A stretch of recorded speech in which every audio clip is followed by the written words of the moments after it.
Back in 2012, I read an awesome in-depth bracket guide from BuzzFeed of all places that I've kept saving my bookmarks ever since. Listing tons of cool stats and interesting pick suggestions, the guide not only got me hyped for that year of March Madness, but it's something I keep coming back to year after year. With a historic void-filled March in 2020, I felt this was the year where it was finally time for me to make my own. Not to mention, this stat's a little old. Sorry, Virginia fans.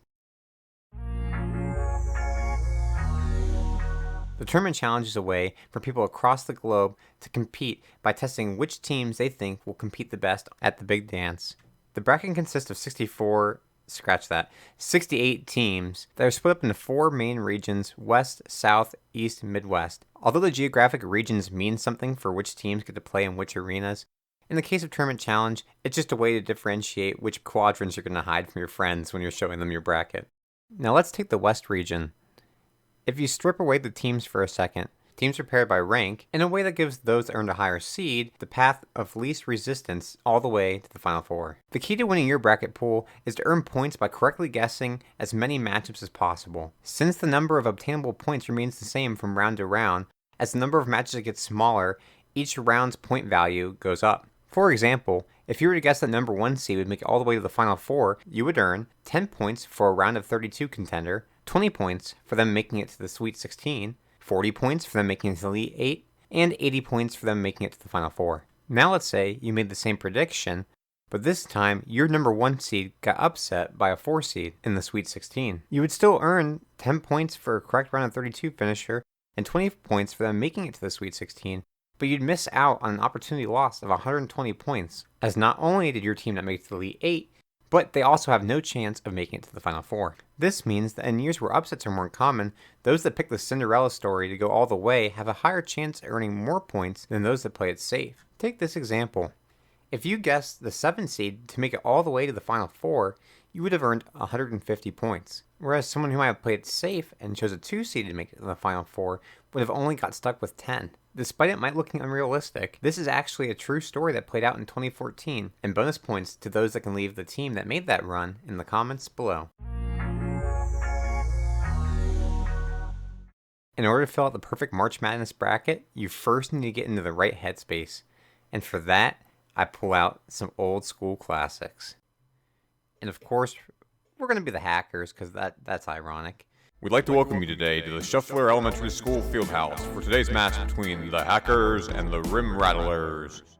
And here's your starting lineup.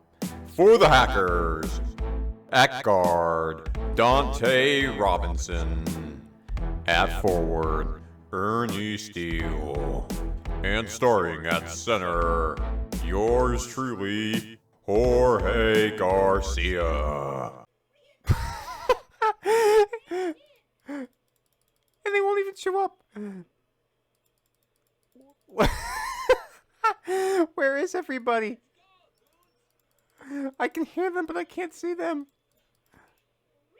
The shot clock's not even going down. Oh, this is a failure. Well, since that didn't work. This is Sam Dunk, coming to you from Bikini Bottom Island. Welcome to Nicktoons Basketball. And now this is more my style. Over to provide some insight and analysis for today's game. Thanks, Sam. Here's a guy who knows what he wants and takes it. What?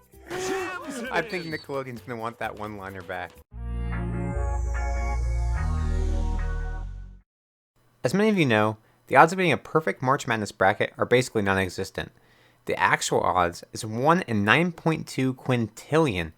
You have a better chance of getting struck by lightning and winning the lottery on the same day, but that doesn't mean it's impossible to make an educated guess. In the first round of the tournament, a number 1 seed has only lost to a 16 seed once, and a 2 seed has only lost to a 15 seed 8 times, 4 of which, however, have been in the last 10 years. Where things get more interesting is the fact that 12 seeds and 11 seeds have almost the exact same win percentage since 1985, sitting between 36 and 37%. In the last 7 years alone, there's been 3 times where 3 12 seeds have won their matchups in the same year. In the 8-9 matchup, Although the odds are about 50-50, 9 seeds carry a slight edge, winning 72 of their last 140 meetings. Although 9 seeds carry a slight edge, they have half the amount of Sweet 16 appearances as their 8 seed counterparts. What's the most interesting is that the Elite 8 tends to be the tournament's biggest equalizer. Teams that make it to the Elite 8, regardless of seed, tend to have about equal chances of making it to the Final Four and from the Final Four to the championship game. So if you have a Cinderella story going this far, there's really no harm in choosing them to go all the way. That being said, no seed lower than an 8 has ever made it into the championship game.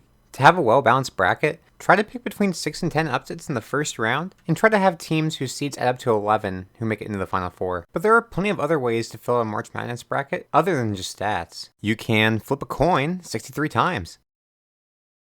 Or you can choose which mascot's cuter, and my personal favorite, which mystical creature would win in a fight. You can even make your picks based on if GameStop is up or down right now. Yeah, maybe I should have waited for an up day. The best part about March Madness is that truly anyone can play. You can fill a bracket out at home, you can venture to ESPN or CBS or other online sites to fill out a bracket there. You can even find your friendly colleague or classmate that carries around a bag full of money asking you 10 times a day if you want to play. Most websites and groups that are hosting bracket pools will let you submit brackets up until the very tip-off of the first game. So, if you're watching this before March 19th, 2021 at 12:15, feel free to join our channel's bracket group.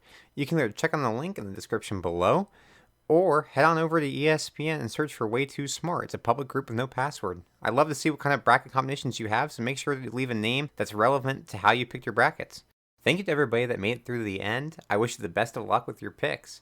If you enjoy what you saw, make sure to leave a like and a comment down below. And if you want to see more of my content in the future, make sure you hit subscribe and turn the notification bell on. Me and my friend Noah just started a podcast on a channel called Way Too Cheap, where we talk about the lives of two guys in their mid-20s and the projects, stories, and other fun events that got them to where they are today. We just recorded a podcast about our competitive gaming experience, so if you're interested in something like that, make sure to go check out that channel as well. But for now, that's all.